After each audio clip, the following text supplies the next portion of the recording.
on est 25 là maintenant, donc ça, c'est un bon nombre. Oui, tout à fait. Tout à fait. Donc, je vais effectivement introduire ce premier débat où on a effectivement donc, le plaisir d'avoir Éric Gillet, avocat, et également président de RCN depuis, je crois, 2017, et Pierre Vinck, qui est donc ancien directeur de RCN, et j'ai envie de dire RCN depuis quasiment toujours, qui vont effectivement animer le débat, le lancer. Hein, l'idée, c'est vraiment de pouvoir donner la parole à tous et de débattre autour du sujet. Et donc, le sujet, c'est la sauvegarde de l'état de droit, notre aventure à tous, qui est donc un texte qui a été écrit par Éric et publié hier sur la Libre Belgique. Voilà, je vais peut-être laisser, avant que le débat ne commence, la parole à Patricia pour qu'elle nous rappelle très, très rapidement les consignes pour que le débat se passe le plus tranquillement possible et que tout le monde puisse avoir accès à la parole. Oui, bonsoir à tous. Alors, juste quelques règles qui vous ont déjà été citées dans l'invitation que vous avez reçue. Donc, je vais juste vous demander de garder vos micros coupés si vous n'intervenez pas. Et donc, la première partie du débat et de la conférence sera animée par Pierre Vinck et Éric Gillet. Ensuite, il y aura une partie qui vous permettra donc d'intervenir et de débattre. Je vous invite soit à poser vos questions et mettre vos observations dans le chat, la zone conversation, ou d'utiliser l'option lever de main. Sébastien et moi, nous ferons les porteurs de micros virtuels et donnerons la parole à chacun pour intervenir. Donc, je vous demande d'attendre que les modérateurs viennent à vous pour vous donner la parole en deuxième partie de conférence. Merci. Un grand merci à toi, Patricia. Et du coup, on va peut-être commencer par Éric.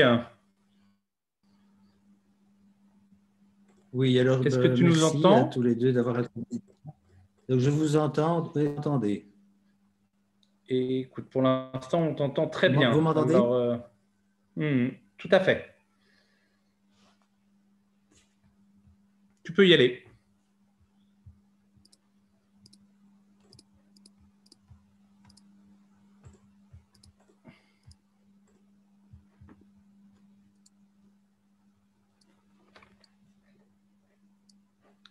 Éric, on t'entend. Hein, Est-ce que vous m'entendez?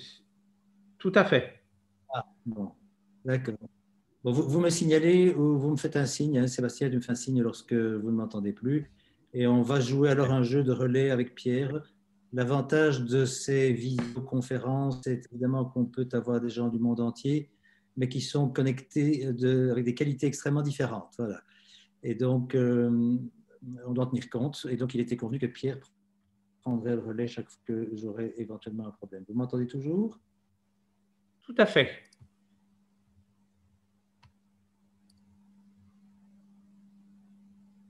Vous m'entendez toujours? Tout à fait, Éric. Vas-y. Okay. Bien.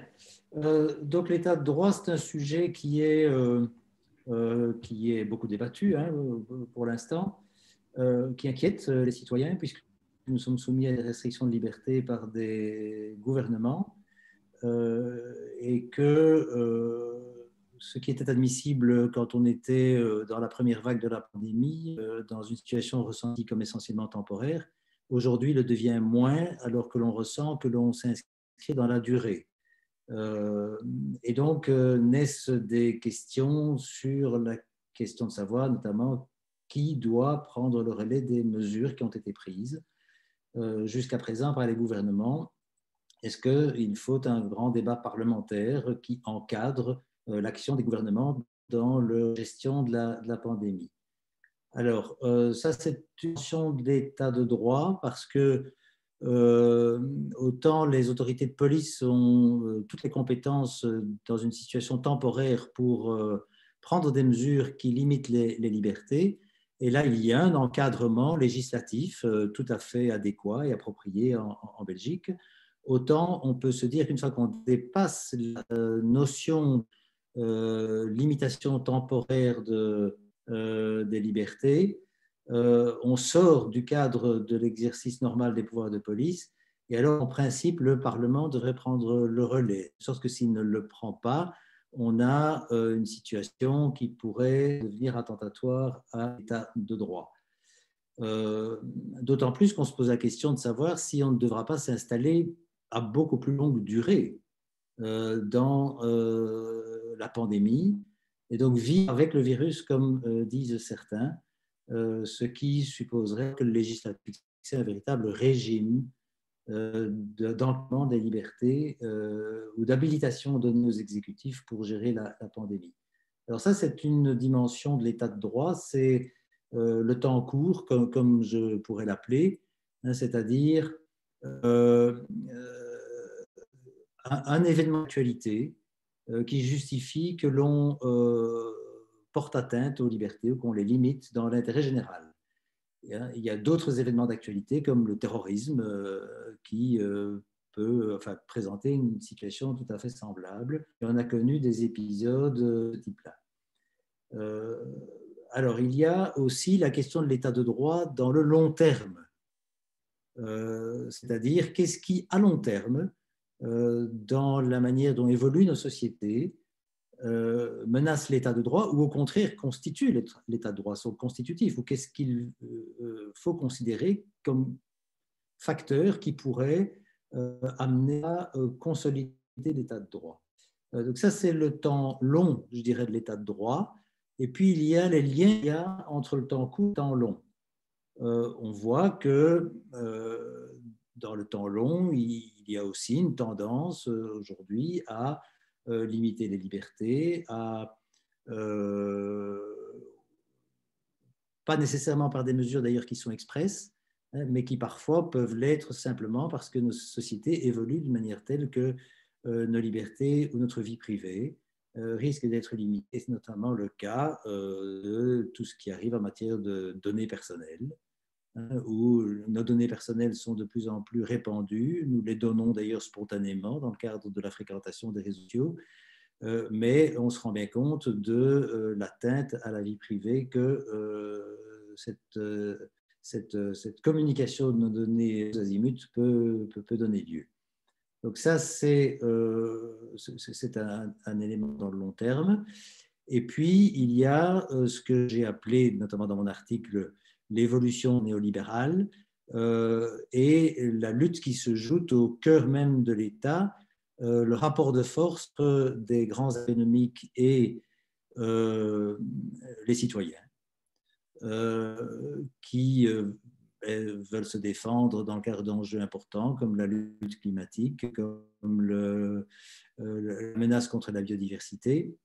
Donc des citoyens qui se manifestent, qui voudraient faire l'encadrement législatif des activités économiques, et les acteurs économiques qui, de leur côté, au contraire, tentent à exercer le lobbying le plus important dans le cadre de l'État pour perpétuer les conditions de leur activité qui sont aujourd'hui considérées par les citoyens comme désastreuses et comme portant atteinte aux conditions même de la vie sur Terre. Et donc l'État devient un véritable enjeu où se joue cette lutte entre des intérêts très contradictoires et enjeux qui se sont très fortement radicalisés, hein, parce qu'au fur et à mesure qu'on avance dans la perte de biodiversité et dans le changement climatique et qu'on perçoit bien que ces enjeux-là sont vraiment existentiels, eh bien cette lutte au sein de l'État se radicalise. Voilà. Alors, le néolibéralisme, on le sait, depuis 30 ans, a cette tendance d'attaquer les services publics, c'est-à-dire à vouloir les libéraliser, comme l'on dit. Hein. J'ai moi-même, d'ailleurs, en tant qu'avocat, beaucoup été le conseil d'autorité publique dans le cadre de processus de libéralisation, et je sais très bien comment tout ça se passe. Donc, on veut libéraliser les services publics, c'est-à-dire qu'en réalité, on veut les marchandiser. Hein, c'est le cas de l'enseignement. C'est le cas des services publics comme la distribution d'énergie, c'est le cas de la santé. Hein. Et aujourd'hui, on voit ce à quoi aboutit ce processus. Dans le domaine de la santé, on l'éprouve depuis un an, un système très fragilisé. Dans le domaine de la justice, on a clairement un appareil judiciaire qui, comme je le décris dans l'article qui a été publié hier, se délite de manière très lente, mais tout à fait certaine, depuis une bonne vingtaine d'années, et avec des gouvernements qui, eux aussi, tentent de considérer le droit comme un produit. C'est ce qu'aujourd'hui, le droit est un produit qui lui aussi marchandisé au niveau international. Les États jouent d'ailleurs de ce droit pour offrir le meilleur produit possible et attirer vers eux les entreprises. Et la justice elle-même est subordonnée de plus en plus aux grands intérêts économiques, avec toute la notion de gestion managériale de la justice, comme je l'ai décrit dans l'article. Et notre ministre Koen Geens, ministre de la Justice lors de la précédente législature, était un adepte particulièrement acharné de ce langage. C'est à lui que j'emprunte en réalité ces termes quand j'en parle dans mon article d'input et d'output, et le rapport entre l'input et l'output, et de tout ce que ça signifie. C'est lui qui utilisait ces termes-là, ils ne sont pas inventés, et cela conduit à une justice qui devient très peu protectrice des droits des citoyens, et en réalité, voilà, donc peu accessible parce que l'on réduit l'accès de toutes les manières possibles. Dans les réactions que j'ai reçues aujourd'hui suite à mon article, j'ai un vieil avocat de Wallonie qui a attiré mon attention sur la question des justices de paix. On a supprimé beaucoup de justices de paix dans le pays pour des raisons de rationalité budgétaire. Mais ça a quoi comme conséquence que, alors qu'on pouvait aller dans tel village à la justice de paix pour défendre ses droits et s'exprimer directement devant un juge, et bien maintenant, il faut faire 2 heures de route pour aller à Liège ou à Namur, et on n'y va pas. On ne consulte même plus d'avocat pour y aller, puisque comme l'avocat, il doit aller et revenir, ça lui fait des notes importantes, et bien on ne consulte plus.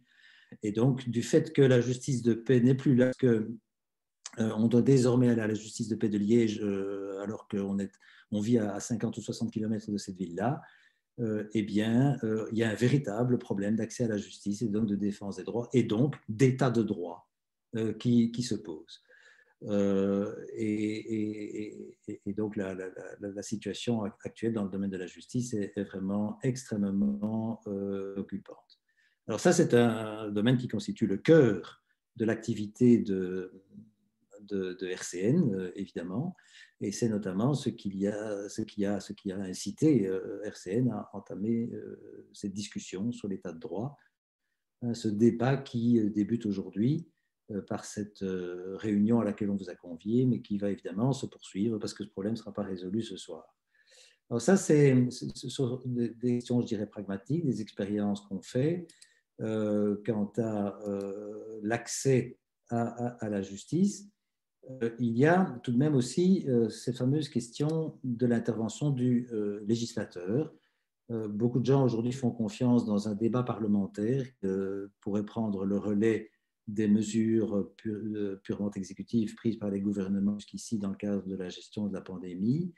Moi, je suis assez dubitatif quant à la question de savoir si un débat parlementaire sera plus protecteur des droits des citoyens, puisque je vois qu'en réalité, les parlements ont été assez peu protecteurs des droits dans le passé, le sont très peu aujourd'hui, et que dans nos démocraties où tout se joue au Parlement, majorité contre opposition, mais finalement, le gouvernement, dans le cadre et au travers d'un débat parlementaire, finit par obtenir peut-être plus de limitation des libertés que l'attitude dont il dispose dans le cadre du cadre législatif existant aujourd'hui et qui encadre les pouvoirs de police tels qu'ils ont été exercés depuis un an. Et donc, je suis inquiet, au contraire, d'un débat parlementaire. Et ce qui se passe dans un pays que nous aimons tous et qui est voisin comme la France ne nous rassure pas, évidemment. Mais il n'y a pas que la France, il y a l'Angleterre et puis il y a tous les pays d'Europe centrale où toutes les mesures liberticides ont été prises par des parlements. Et au-delà de ça, donc, je me pose la question de savoir ce qui fait que des représentations nationales de citoyens ben, finalement ne sont pas plus propices que des gouvernements. Voilà. Et là, je me pose alors une question plus culturelle. Et c'est par là que je termine dans l'article que j'ai publié hier.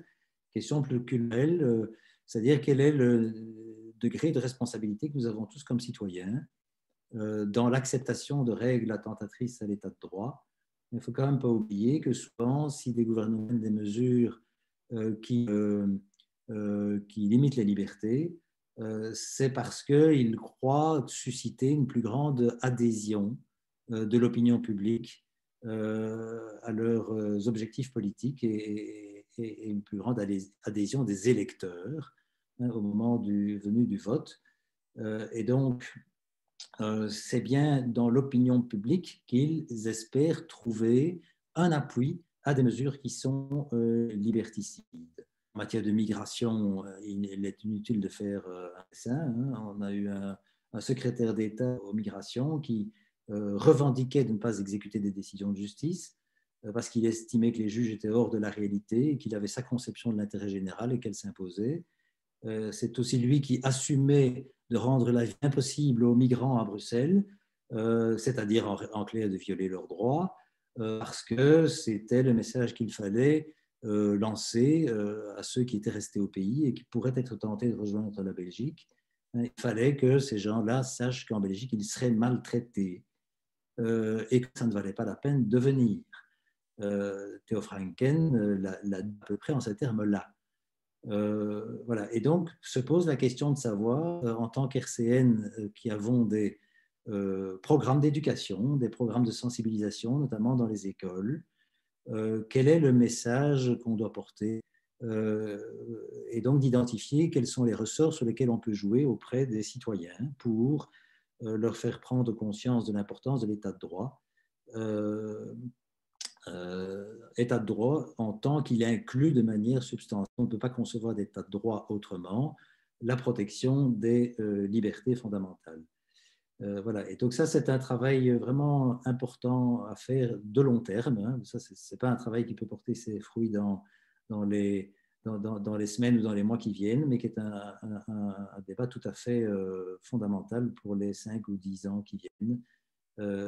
Puisque c'est à cette échelle-là que vont se poser les problèmes et vont se poser les problèmes de plus en plus du fait de l'inaction de nos gouvernements, notamment en matière climatique, et qui font que les enjeux vont encore se radicaliser plus qu'ils ne le sont aujourd'hui dans les 10 ou 15 ans qui viennent, lorsque nous serons tous très concrètement victimes des conséquences de ce réchauffement et qu'on aura besoin plus que jamais de solidarité, alors qu'on a tendance à constater aujourd'hui on s'éloigne plutôt des mécanismes de solidarité, plutôt les renforcer. Voilà comme introduction, je dirais, l'ensemble des dimensions de l'état de droit. Il y a ce qui se joue à court terme, mais aussi ce qui se joue à terme. Il y a dans le court terme l'occasion qui est donnée à des gouvernements qui ont des projets d'atteinte aux états de droit à plus long terme, de profiter de la crise du Covid, de profiter du terrorisme pour faire passer des mesures qu'ils n'ont pas réussi à faire passer jusqu'à présent.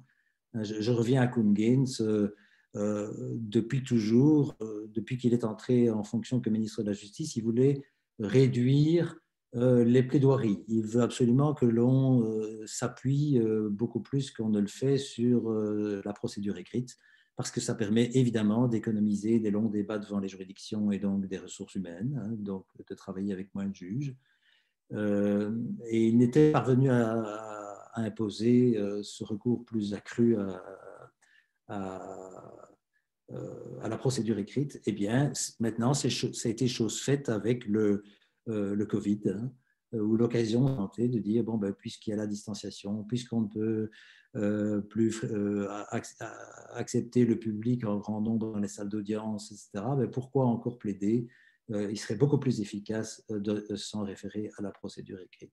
Voilà donc une occasion qui est donnée à un gouvernement de réaliser quelque chose qu'il voulait réaliser en dehors d'une actualité de crise et qu'il réalise maintenant grâce à cette actualité. Voilà. Je crois que je vais m'arrêter là pour peut-être réintervenir dans le débat en fonction des questions qui seront posées. La parole à Pierre alors pour compléter, il estime devoir le faire.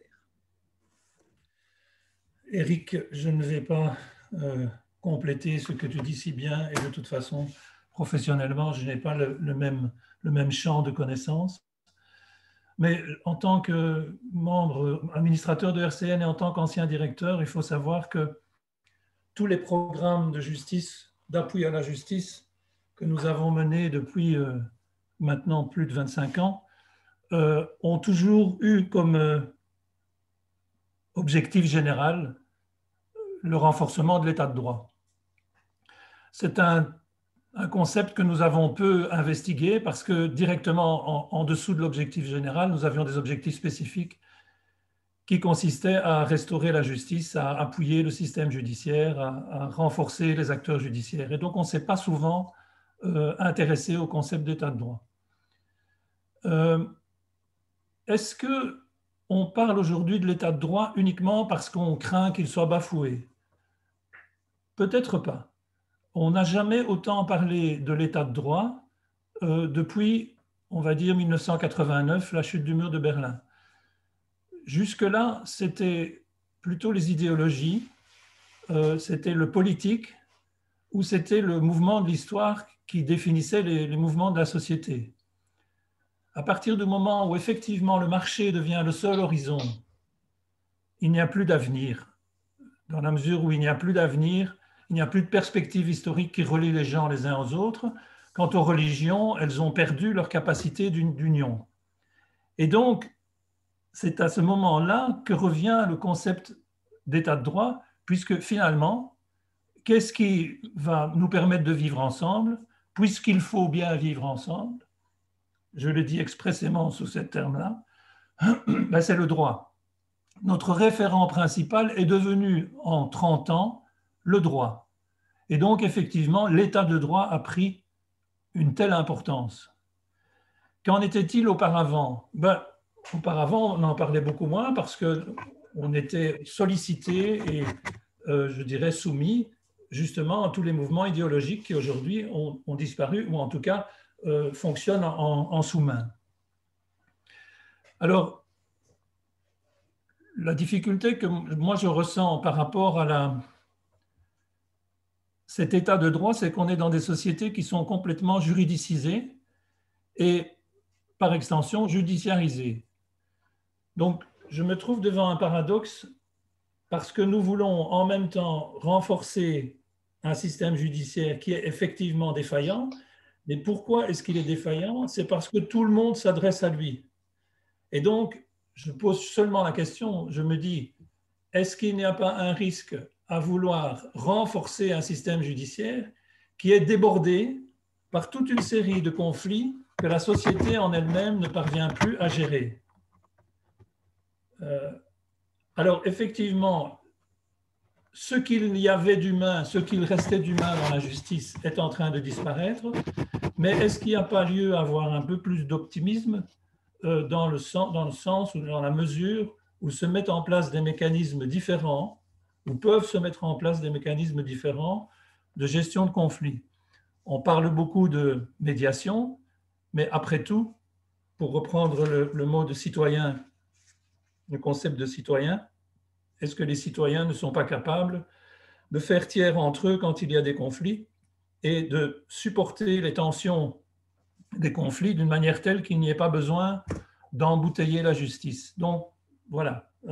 Est-ce qu'à vouloir renforcer un système qui est défaillant, on a trouvé déjà la bonne solution? Je n'en suis pas sûr. C'est une question que je pose.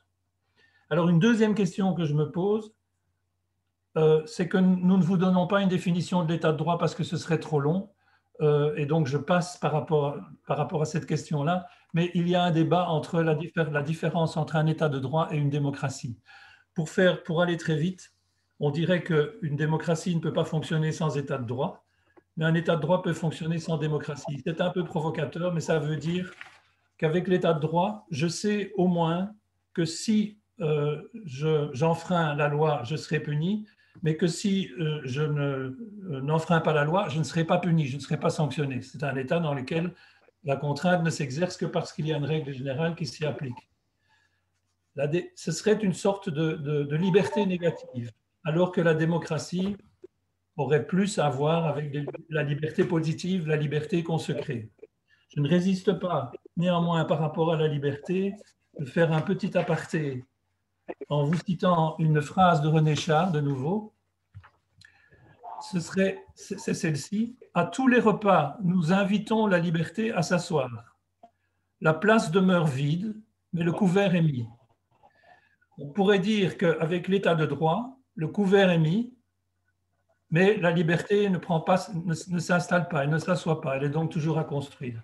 Une dernière petite chose que je voulais dire aussi, c'est qu'on a tendance souvent à, quand on parle de l'état de droit, en tout cas le lambda que je suis, à identifier immédiatement, je pense qu'Éric l'a dit en d'autres termes, donc je ne serai pas long, mais à identifier immédiatement l'État avec ses gouvernants.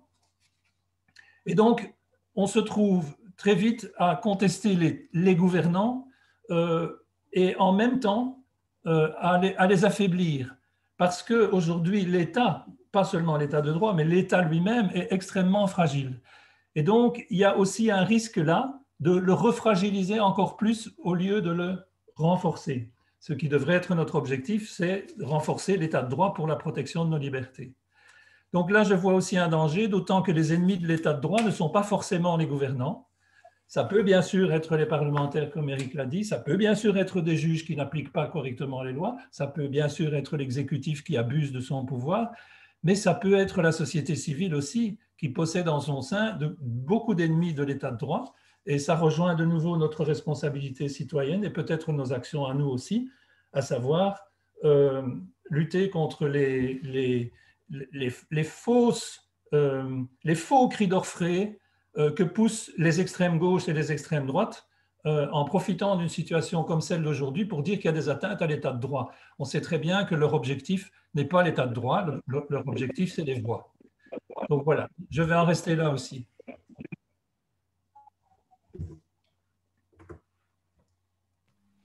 Merci beaucoup, Éric et Pierre. J'invite un peu tout le monde à peut-être à réagir. Donc, vous pouvez lever la main ou éventuellement poser les questions directement dans les discussions.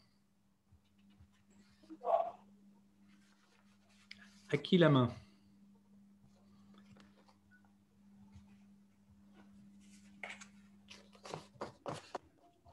Alors moi, je veux bien lancer la discussion en posant une question à Éric.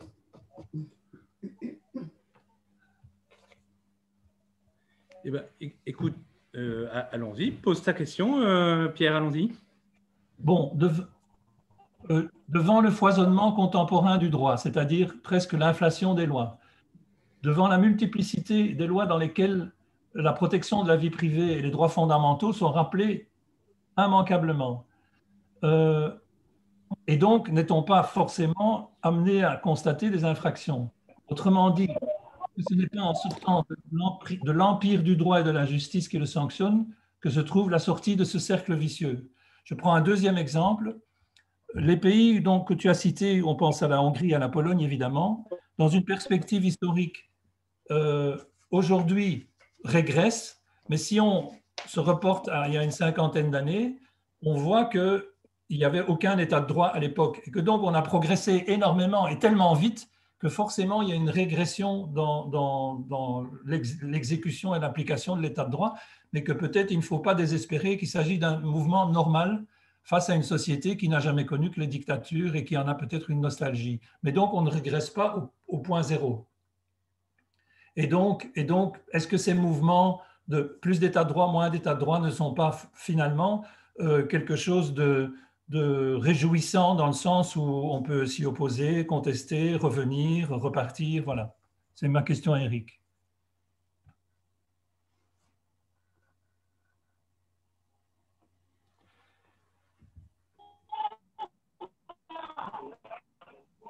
Eric? Ah, je te vois. Es-tu avec nous? Ah, on a posé la question à Eric et Eric est parti. La connexion, peut-être. Ça va, là, j'ai entendu fort en pointillé, mais je crois que Hugo veut poser une question. Il y a une main levée. Je donne la parole. Hugo aussi? Oui, Hugo, je vois, souhaite prendre la parole. Alors, je vais juste... je ne vois pas la réaction d'Hugo, mais Hugo, je vais juste te donner la parole après. J'ai juste pris celle de M. Moigné-Mali.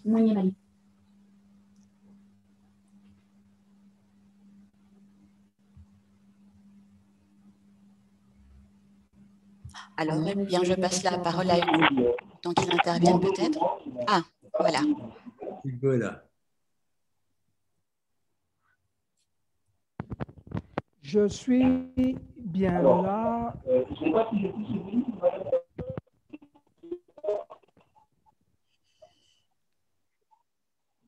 Je pense que M. Mali est prêt à un problème de son, oui. Vas-y Hugo, et je pense qu'on essaiera d'écouter M. Mounielaï plus tard ou de lui proposer de mettre sa question dans le chat, dans la discussion. Vas-y Hugo, on t'écoute. Oui, merci. Moi, j'ai eu peut-être le souci inverse. Je n'arrivais pas à trouver l'icône pour lever la main. Merci beaucoup. J'interviens parce que je pense qu'il y a une perspective intéressante à regarder aussi, qui est peut-être différente, peut-être nuancée par rapport aux exemples qui ont été pris essentiellement en Europe. Je comprends tout à fait l'idée qu'on ne va pas confondre l'état de droit et la démocratie, mais j'ai le sentiment que dans un certain nombre de contextes, par exemple dans un grand nombre de pays en Afrique, oui, la question de l'état de droit commence au niveau de la légitimité des normes. Et lorsque nous sommes dans des États où ceux qui érigent les normes, ceux qui fabriquent les normes, n'ont pas été du tout choisis par les citoyens. Donc, la norme elle-même n'a pas de légitimité. Alors, elle peut être bonne, elle peut être mauvaise, elle peut être restrictive des libertés, elle peut être très ouverte du point de vue des libertés, mais elle n'a pas de légitimité. Et je comprends bien que dans des pays où ce problème, cette question ne se pose plus, on s'intéresse davantage au fait que finalement, même lorsque les personnes qui érigent les normes ont été choisies, finalement, les normes sont faites dans un certain sens qui, comme on peut le voir dans un certain nombre de pays en Europe aujourd'hui, restreint les libertés. Mais je pense qu'il faudrait certainement élargir la notion d'état de droit à partir de la légitimité des normes. Et je pourrais dire de la légitimité de ceux qui font les normes. Et dans un certain nombre d'États, en Afrique notamment, mais ailleurs aussi, c'est un point de départ très important, l'absence de légitimité de ceux qui font ces lois. On peut tout à fait avoir des lois qui restreignent ou bien qui sont ouvertes, mais et auxquelles on est soumis et qu'on essaye de respecter, sachant qu'en les respectant, on ne sera pas puni et qu'on ne sera puni si on ne les respecte pas. Mais la réalité, c'est que lorsque ces normes sont imposées, eh bien, même lorsqu'on les respecte, même lorsque leur application peut respecter des principes de l'état de droit, en réalité, on n'est pas dans un état de droit. On n'est pas dans un état de droit parce qu'on a des normes qui ont été imposées par quelques-uns, par une toute petite minorité, parfois par une personne. Et donc, je me demande si au final, dans ces différents contextes, la question de l'état de droit en lien, c'est-à-dire qu'au final, ce qui va rester déterminant, est-ce que ce ne serait pas la capacité des citoyens à imposer qu'ils soient eux-mêmes ceux qui décident de choisir les personnes qui érigent les normes, ceux qui décident de valider les normes, ceux qui décident d'apprécier l'application des normes et ceux qui décident finalement de s'opposer lorsque les normes dictées viennent restreindre leur liberté. Merci beaucoup.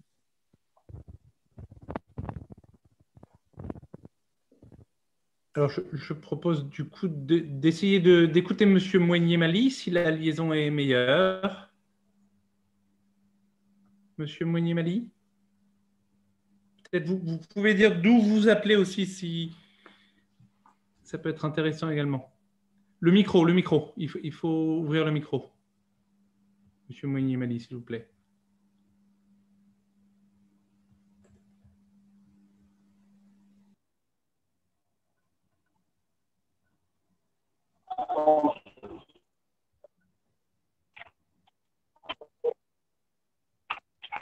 Vous appelez la partie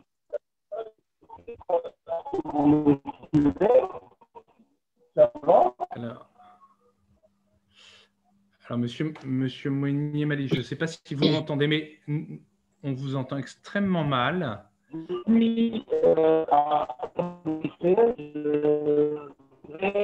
Je vais vous proposer.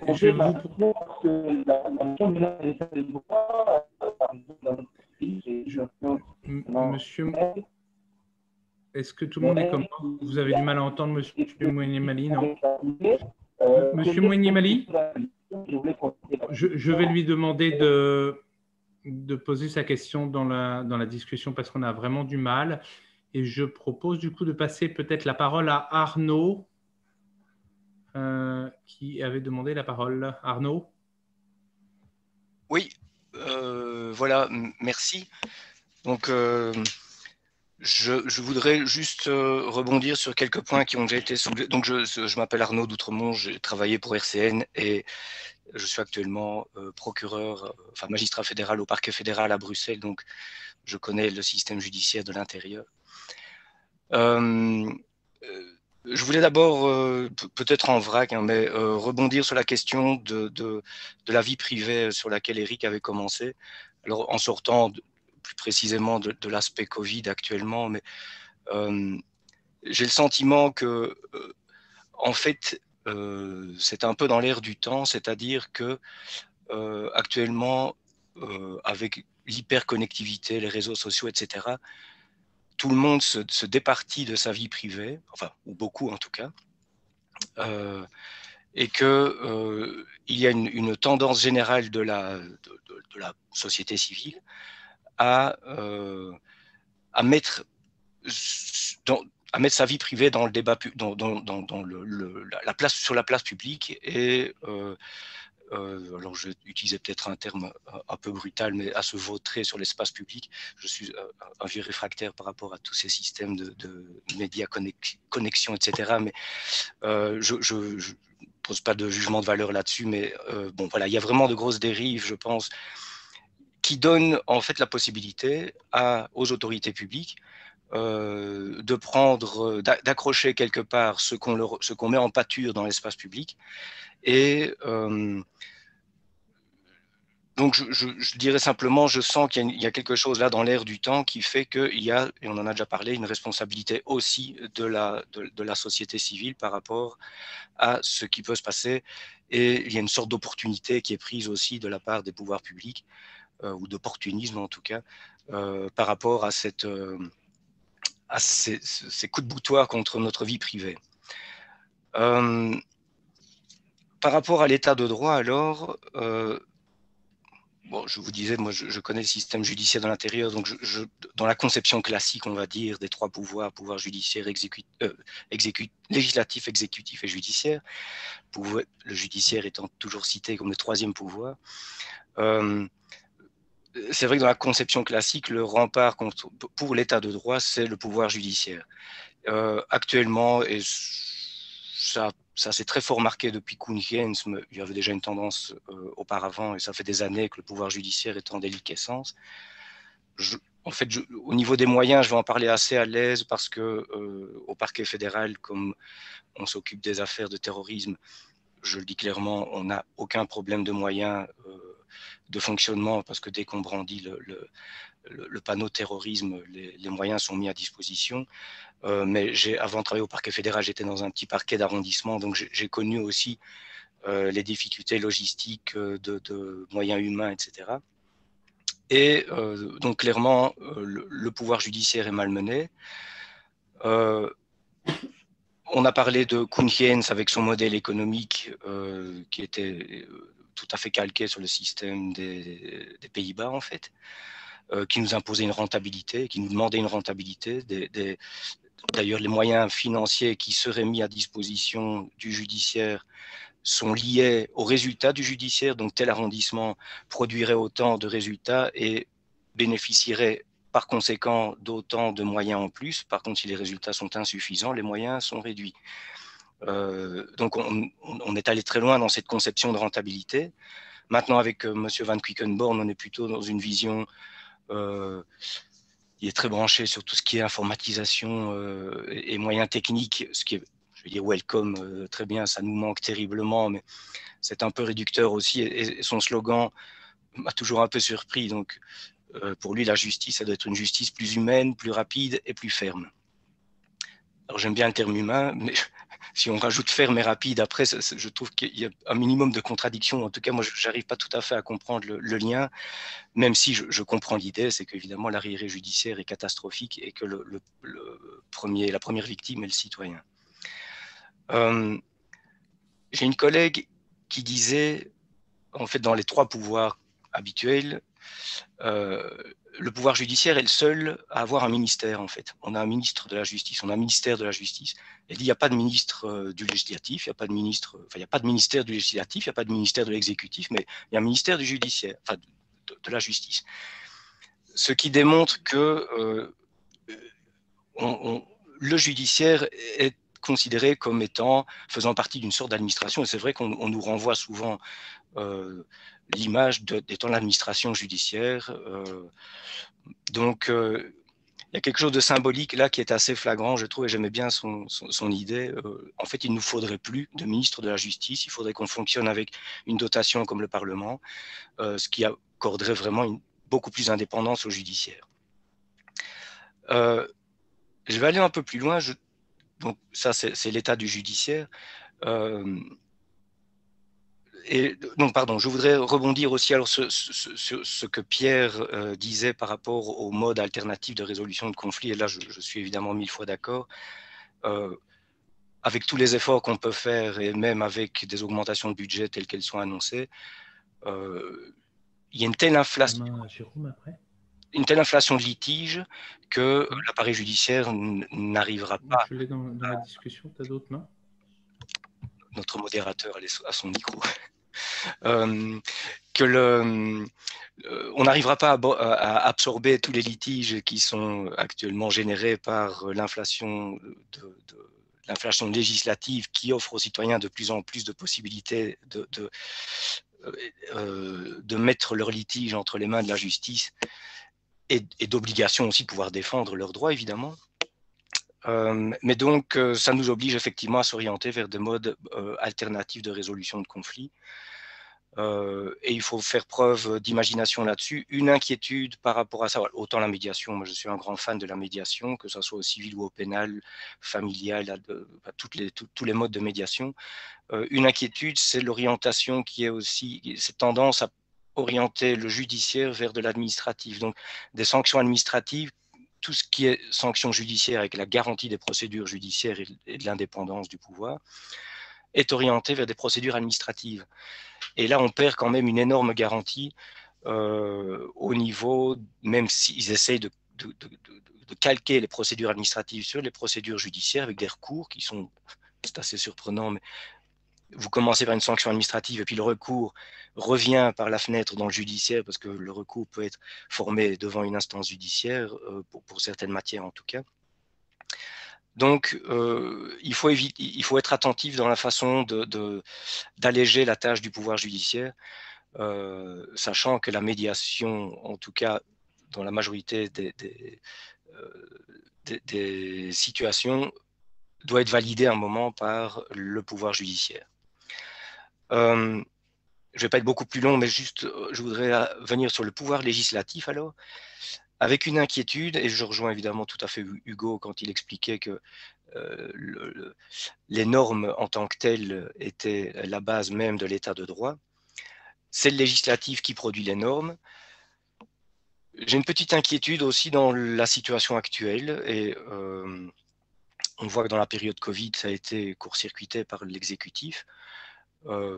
On peut imaginer la situation est catastrophique, elle a été gérée de cas en cas, vaille que vaille, mais il y a quelque chose là derrière, et les statistiques au niveau des propositions, projets de loi sont assez symboliques, je trouve. La grande majorité des textes législatifs qui sont votés par le Parlement émanent des cabinets ministériels. Ce sont des projets de loi et pas des propositions de loi. Je n'ai pas les statistiques en tête, je pense qu'on est quasiment dans les 90% émanant des cabinets ministériels. Donc en fait, ce sont les cabinets qui préparent les lois, qui les soumettent au législatif. Je ne veux pas dire que le débat législatif est complètement aride et inutile, mais il y a quand même déjà une grande partie qui est jouée dès le début au niveau de l'exécutif. Donc en fait, effectivement, je pense qu'actuellement, on a un exécutif qui, au fur et à mesure, concentre de plus en plus, discrètement, par moment, concentre de plus en plus de pouvoir entre ses mains. Et puis il y a le dernier pouvoir qui prend énormément de place aussi, et de plus en plus de place. Pour moi, ce sont les deux pouvoirs qui ont le plus de place actuellement. C'est le pouvoir médiatique, c'est le quatrième pouvoir. Et là, on revient sur cet espace médiatique, cette hyperconnectivité et cette responsabilité, je pense, de la société civile qui se comporte un peu comme un produit par rapport à ce que les médias nous proposent. Quand on fait du clic, comme disent les journalistes, c'est-à-dire que cette obligation qu'ils ont, entre guillemets, de sortir le plus vite possible des articles pas toujours bien élaborés en ligne parce que le clic générera des revenus, parce qu'il y a de la publicité derrière, etc., etc. On alimente, la société civile alimente aussi je ne vais pas qualifier ça de dérive parce que de nouveau ce sera un jugement, mais en tout cas ce mouvement-là qu'on peut constater. Donc voilà, j'arrive à boucler la boucle avec de nouveau une responsabilité citoyenne qui est la nôtre à tous. Voilà, excusez-moi, j'ai été un peu long, mais j'avais noté plein de choses jusque-là. Merci. Merci beaucoup Arnaud, et c'était passionnant, très intéressant. Jérôme, est-ce que je te laisse la parole, s'il te plaît? Merci beaucoup. Je suis Jérôme Ishema, je suis au Rwanda, dans la mission de RCN Rwanda, où je suis chargé de suivi, évaluation et capitalisation. Et j'avais posé tout à l'heure une petite question, justement, demandant d'orienter un peu ce débat parce qu'il est très intéressant, même si justement l'historique risquerait d'être très long, ou alors la définition de ce concept d'état de droit, mais ça vaut la peine de le mentionner. Moi, je pourrais déjà lancer un peu, tout en mixant avec la problématisation. Là, je voudrais évoquer d'abord qu'on ne peut pas parler d'état de droit avant John Locke, qui a proposé de mettre le droit au-dessus du prince et du sujet, et tous les deux devaient donc devenir les sujets de droit. Les sujets de droit. Et ce droit, justement, qui est avant tout la Constitution, qui est le consentement d'un peuple. Et ce consentement d'un peuple, c'est pour protéger l'intérêt de chacun des citoyens qui ont consenti, qui ont laissé leur pouvoir au gouvernement. Et là, et c'est surtout pour éviter l'arbitraire. Et l'arbitraire viendrait d'où? Viendrait de tous ceux qui ont des pouvoirs à côté de ce pouvoir légitime, et donc de cette légitimité dont a parlé Hugo. Et si on regarde actuellement, c'est comme j'ai dit que je mixe avec la problématisation, c'est que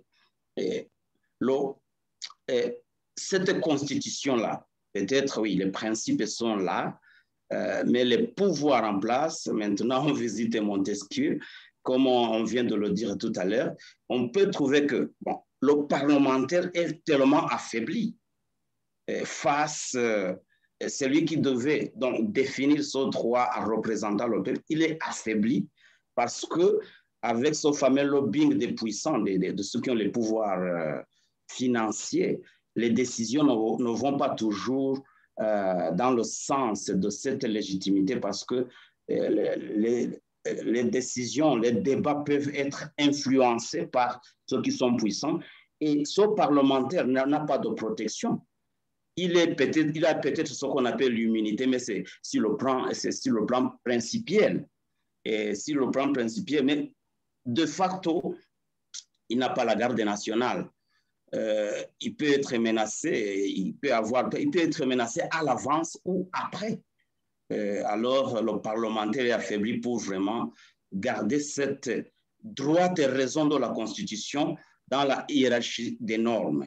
Et puis, dans ce cas-là, c'est Montesquieu qui est en jeu parce qu'il n'y a pas vraiment la même protection, l'égalité dans la distinction, dans ces pouvoirs distingués, le pouvoir législatif, le pouvoir exécutif et le judiciaire. Le judiciaire même est aujourd'hui devenu plus porte-parole je dirais, des puissants, donc surtout des multinationales. Donc le juge est, je ne dirais pas qu'il est immoral ou amoral, mais cette légitimité aussi s'opère parce qu'il craint. Alors, si on regarde bien, c'est plus tard avec John Rawls qui a manifesté l'impasse. L'Américain John Rawls a manifesté l'impasse de cet état de droit lorsqu'il a voulu que tout recommence. Tout devrait retourner dans un voie d'ignorance, ignorer ce que les grandes puissances ont accumulé, ignorer ce qu'on a pu gagner, peut-être en défaveur des plus petits sans s'intéresser aux plus petits. Donc, comme ramener la morale dans l'état de droit pour que, justement, la moralité définisse, la droite et raison définissent ce qui doit être juste. Et là, il était dans l'impasse parce que il est difficile que ceux qui ont accumulé les biens, ceux qui sont devenus des grandes puissances, puissent abandonner cela. Je parle des grandes puissances comme État, mais aussi comme des multinationales qui sont des riches. Des riches, aujourd'hui, font la norme.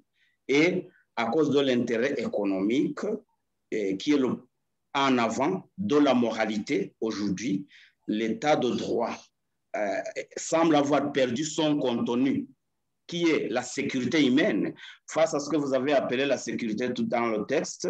Et donc, passer de la sécurité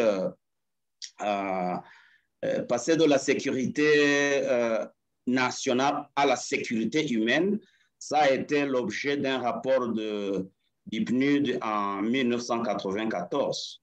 Et la sécurité humaine, justement, devrait garantir toujours ce qui était prévu dans la pensée dans de la Constitution de John Locke. Il faut que l'homme soit à l'abri du besoin et du danger. Et aujourd'hui, si ce que les citoyens réclament est contre l'intérêt des puissants, c'est difficile vraiment de trouver le droit, ni chez le juge, ni chez le parlementaire. Alors, à mon avis, la problématique est posée. Comment légitimer aujourd'hui les institutions.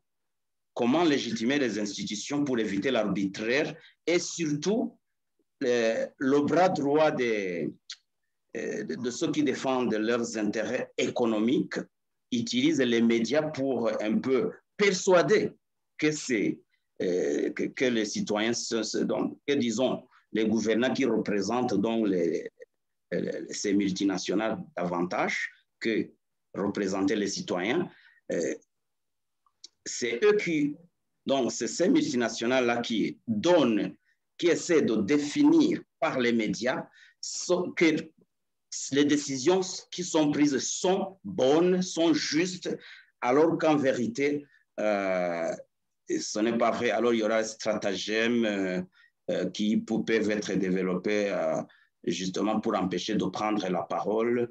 Les médias qui essayent de dire la vérité sont petits et obscurcis, éclipsés complètement. Alors, la problématique est posée. On n'a pas la même version de vérité. On ne peut pas discuter si il y a ceux qui tiennent la vérité et d'autres n'ont pas d'informations suffisantes pour vraiment débattre. Et aujourd'hui, je dirais que la recherche de la vérité ou de l'information de qualité peut tuer. D'où il est difficile maintenant d'avoir un consentement. Et il est difficile d'avoir un consentement, il est difficile d'avoir des décisions sans arbitraire. Merci. Merci beaucoup, Jérôme. Est-ce que peut-être, Eric, alors je ne vois pas de questions, il y a une petite réaction de Armand que je pense tout le monde peut lire. Je me dis qu'il s'agit aussi d'un problème de prévisibilité des gouvernants et qui entraîne par là le judiciaire, le législatif dans sa dérive d'imprévisibilité. Encore que les trois ne sont pas assez différents l'un de l'autre, provenance des mêmes partis, d'autres nommés par les gouvernements.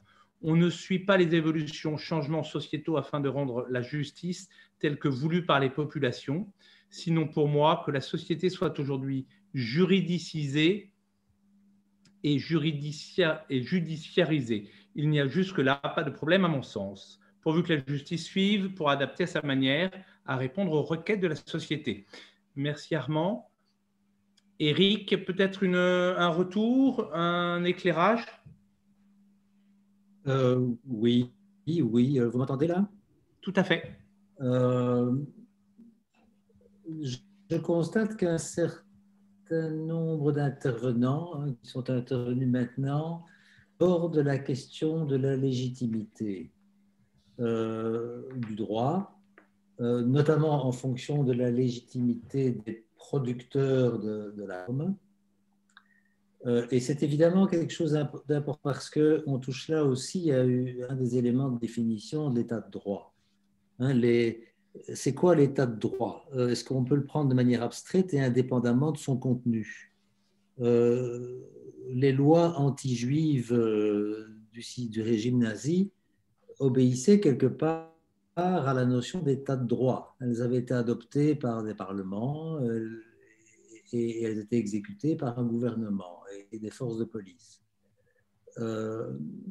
Mais aujourd'hui, on va plus loin, évidemment. On se dit que pour que l'on puisse parler d'état de droit, il faut que le contenu des normes qui font cet état de droit soit légitime.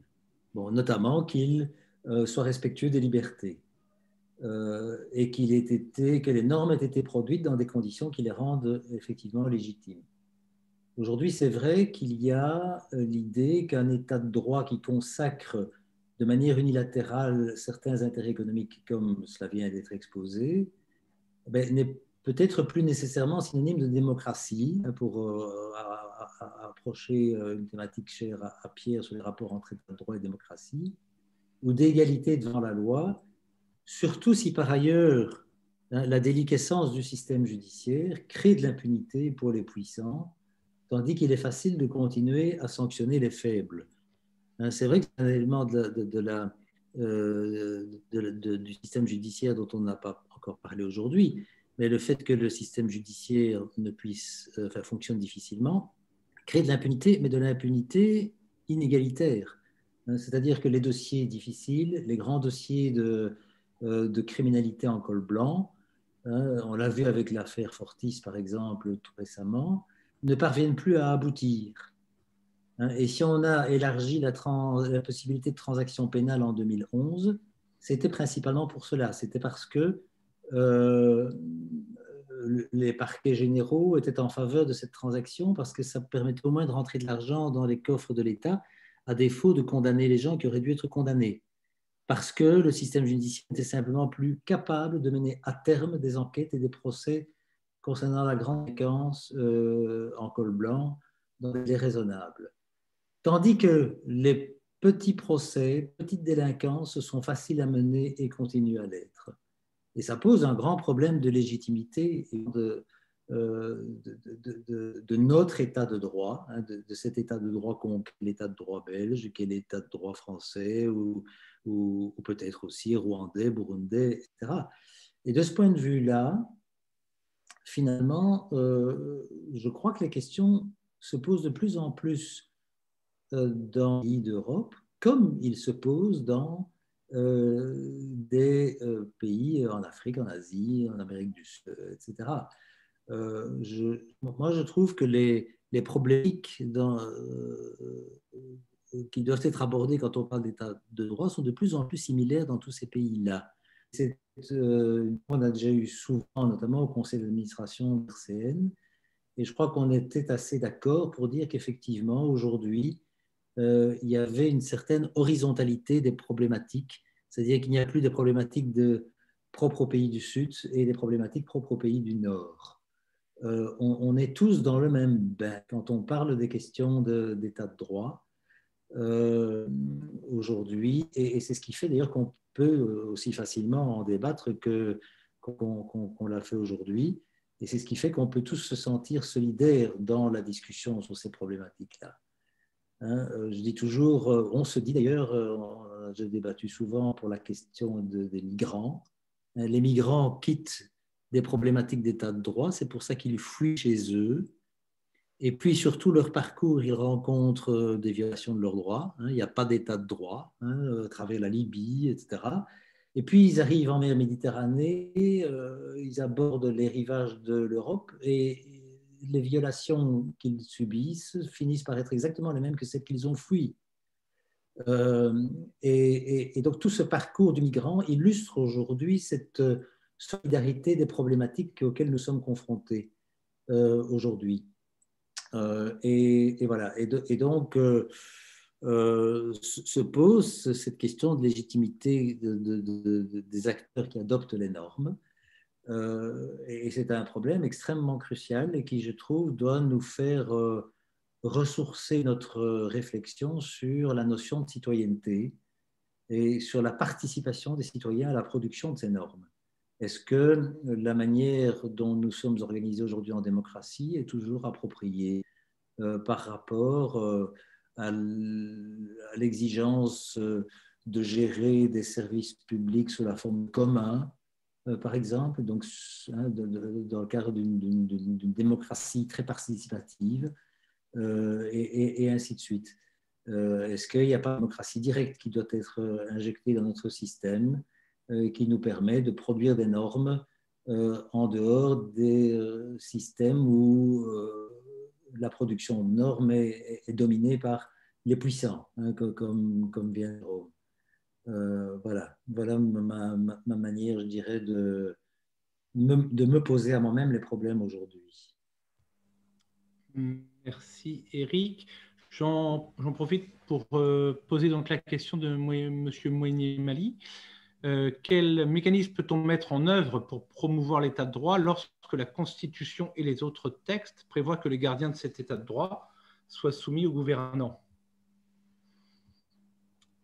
Et peut-être, Pierre, est-ce que tu saurais revenir un petit peu? Non, je ne comprends pas bien la question. Ces points. Répète un peu la question. D'accord. Alors, je répète tout à fait. Donc, l'état de droit. Lorsque la Constitution et les autres textes prévoient que les gardiens de cet état de droit soient soumis aux gouvernants. Donc, écoute, j'imagine qu'il parle en tant que gouvernant, il parle de l'exécutif. Parce que si l'exécutif contrôle l'exécutif, il n'y a pas de contrôle. Donc, provenance des mêmes partis nommés par le gouvernement, etc. Oui. Hein? Donc, je pense qu'on doit être sur des questions de constitution et de redevabilité aussi des gouvernants par rapport aux citoyens, hein, globalement, qui ne fonctionnent plus très bien.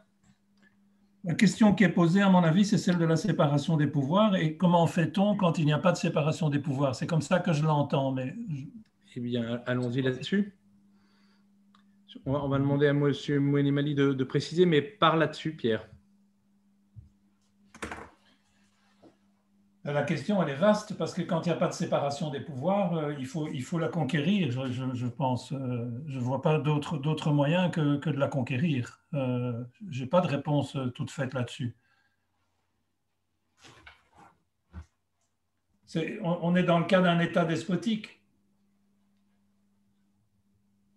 Donc, c'est comme si la question était comment un État despotique devient un État de droit. Je pense tout haut, mais est-ce que c'est bien ça la question? Il faudrait qu'il réponde. Oui.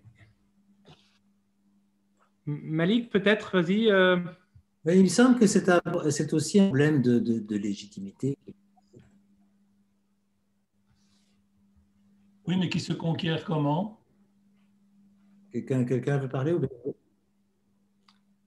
Vas-y, Eric, et puis Malik prendra peut-être la suite.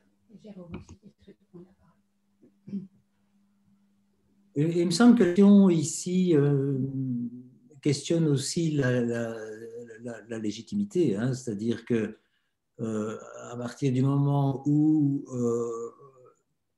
la production de normes est le résultat d'une sorte d'entre-soi des partis politiques et des pouvoirs qui ne sont pas séparés, qui ne s'équilibrent l'un l'autre, hein, comme dans le rythme de l'équilibre des pouvoirs,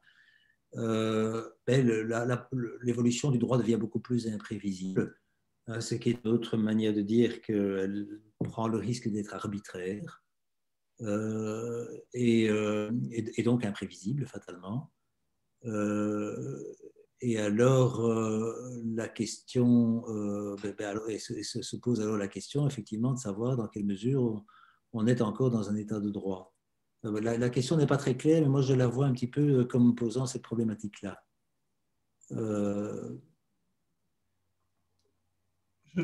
Et alors, la justice, semble-t-il indiquer, pourrait être le dernier recours des citoyens. Quand entre le législatif, parce qu'il parle là de partis politiques, et le gouvernement sont trop complices l'un de l'autre, alors la justice risque de devenir, ou pourrait devenir le dernier recours. C'est un peu ce qu'on constate dans nos pays à nous. Hein. Oui. Chez nous, c'est ce qui se passe. C'est pour ça qu'on recourt beaucoup à la justice, que le juge devient le dernier recours.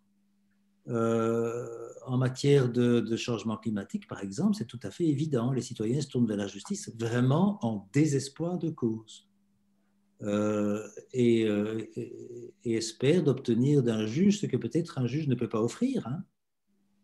Hein, des injonctions d'un gouvernement de prendre certaines mesures en matière de réchauffement climatique, c'est compliqué.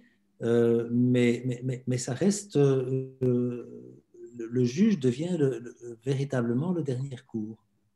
Alors, si en plus la justice ne fonctionne pas bien, on se retrouve devant le vide complet. C'est ce qui nous menace. Tout à fait. Alors chez nous en Belgique, on a encore des juges, et on en rencontre, et j'en ai rencontré tout récemment, qui sont capables de comprendre les enjeux et de prendre des décisions vraiment très, très innovantes. Mais dans d'autres pays, ça n'est pas nécessairement le cas. Par rapport à ce que dit Eric, il y a Habermas, tout à l'heure, j'ai entendu qu'on citait John Rawls. Habermas a beaucoup discuté avec John Rawls. Et Habermas, il dit une société qui est à l'aise avec elle-même n'utilise pas énormément l'outil judiciaire. C'est parce qu'elle va bien qu'elle n'en a pas trop besoin. Mais que quand elle va moins bien, qu'elle est malaisée, elle fait recours à la justice de plus en plus. Mais qu'à un moment donné, les digues de la justice rompent aussi. Et à ce moment-là, on est dans ce que disait Eric, on est dans le vide. Et il ne reste plus que des hommes qui représentent des institutions, mais qui ne sont supportés par aucun instrument et qui sont les derniers garants d'une justice. C'est ce qui se passe dans les pays africains. C'est très fréquent. C'est que pour finir, on retrouve, si on est négatif, on retrouve plus que des hommes, mais il y a aussi des exemples positifs. Alors moi, j'ai vécu l'exemple positif du Burkina, où les juges étaient soumis finalement à l'exécutif et où peu à peu, grâce à une insurrection, grâce à un soulèvement populaire, mais réellement populaire et éclairé, un rétablissement de l'état de droit s'est mis en place et même une démocratie se met doucement en place qui commence peu à peu à essayer de garantir aux juges leur indépendance. Ce n'est pas gagné. Et je trouve le lien que faisait Eric tout à l'heure entre les pays du Sud et les pays du Nord, il est évident, mais chez nous, les digues sont quand même plus solides. Et moi, j'avais des exemples plus optimistes quant à l'état de droit au niveau du système judiciaire. Nous avons en Belgique un Conseil supérieur de la justice, c'est-à-dire l'organe qui gère les intérêts, les carrières des magistrats, qui est réellement indépendant. Il n'y a plus un membre de l'exécutif qui intervient dans la nomination d'un magistrat, ce qui n'était pas le cas auparavant. Donc il y a aussi des avancées. Le contentieux administratif, moi, quand j'ai fait mes études de droit, on en parlait à peine. Aujourd'hui, il y a énormément de plaintes de la population face à l'administration qui sont reçues par la justice. Tout à l'heure, on faisait allusion aussi à un exécutif qui est complètement autonome dans l'exécution des lois. Je ne suis pas tout à fait d'accord avec ça parce que les cabinets travaillent quand même avec beaucoup de conseillers et dans l'élaboration des lois, il me semble que même si c'est au niveau de l'exécutif, il y a quand même un travail de consultation et un travail de recherche sérieux pour que les projets de loi correspondent quand même. On fait des sondages, on fait des interviews, on va consulter des profs d'université, on consulte des associations.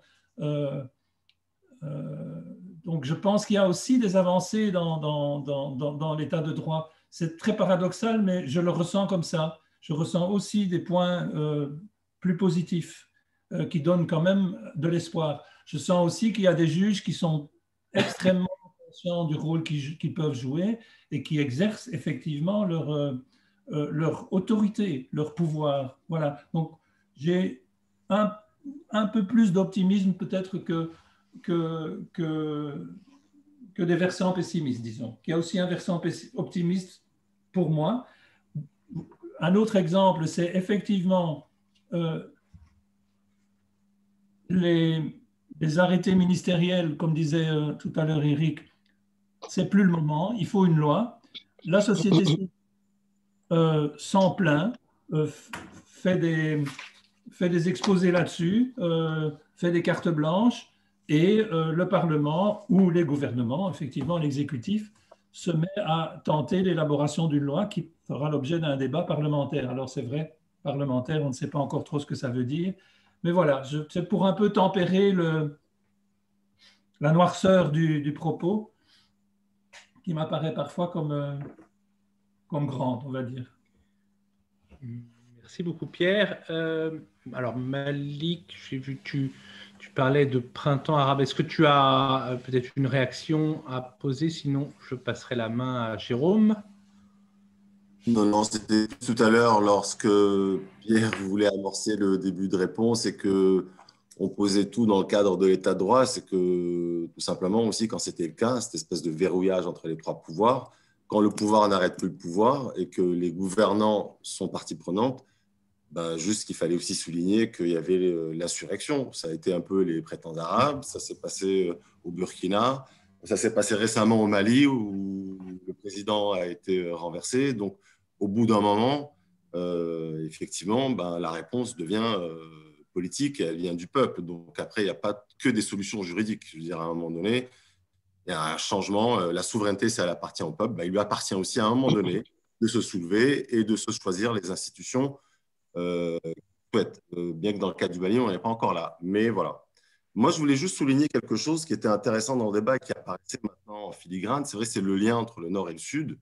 On a tendance à un peu, c'est vrai, à analyser la situation en Europe ou ailleurs, dans les démocraties occidentales et dans les jeunes pays souvent du Sud, plus ou moins, avec quand même beaucoup de points communs. Et je trouvais qu'il était intéressant de remettre ça dans son terreau international, parce que c'est une sociologie aussi internationale. Dans affaiblissement de l'état de droit, il y a affaiblissement de l'État dans l'expression. Donc, c'est vrai qu'on constate une tendance déjà lourde internationale où on voit ce recul du multilatéralisme. On l'a vu là récemment avec la période Trump, où c'est devenu, où l'ordre international qui a toujours été faible et qui souffrait de ce manque chronique de force au-dessus de tout le monde, au-dessus des nations pour pouvoir faire respecter ce droit par définition faible. Et on a vu qu'il a été plus malmené que jamais. Et donc, c'est vrai que le lien entre l'ordre interne, nos ordres internes, les États affaiblis, que ce soit, tout est relatif évidemment, quand j'ai été affaibli, évidemment en Europe, dans le monde occidental, ce n'est pas le même type d'affaiblissement. On ne parle pas d'États faillis, contrairement à certaines zones où on a pu parler au Sahel d'États faillis. Ça veut dire qu'il n'arrive même plus d'État qui ne joue plus son rôle régalien de fournir.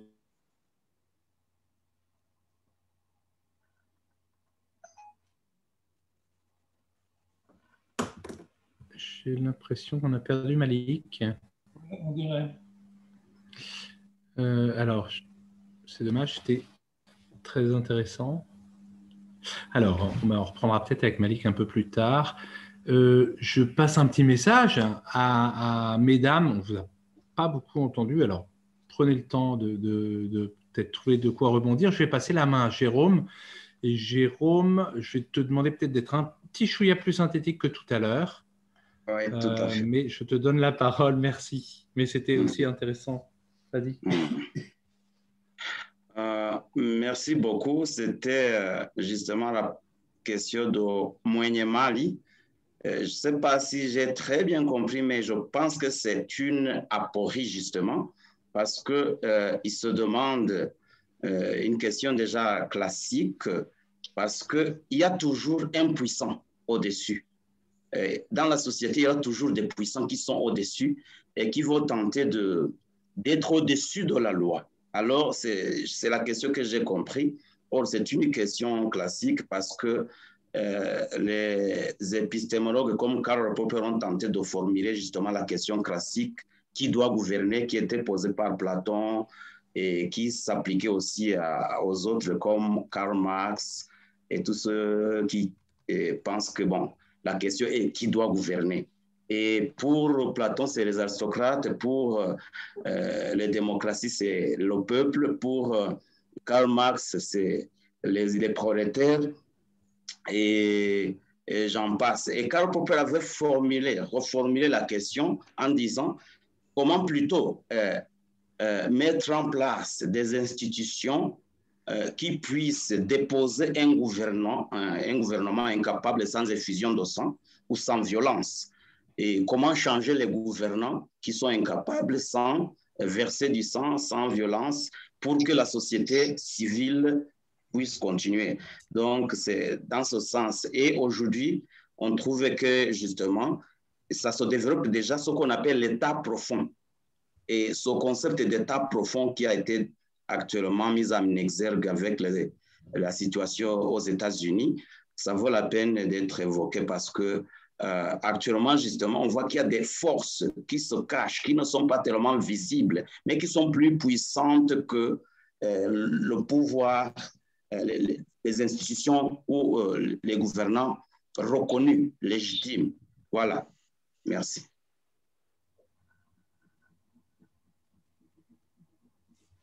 Je vois que M.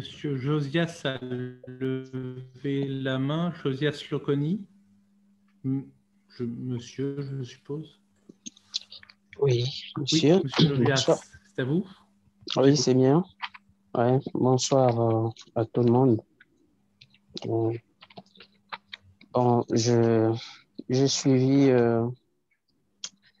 beaucoup d'intervenants rebondir sur la question de la théorie sur l'état des droits, que ce soit au nord qu'ici au sud. Je suis de la République démocratique du Congo, mais j'aimerais beaucoup plus être pratique sur la situation de l'état des droits en République démocratique du Congo.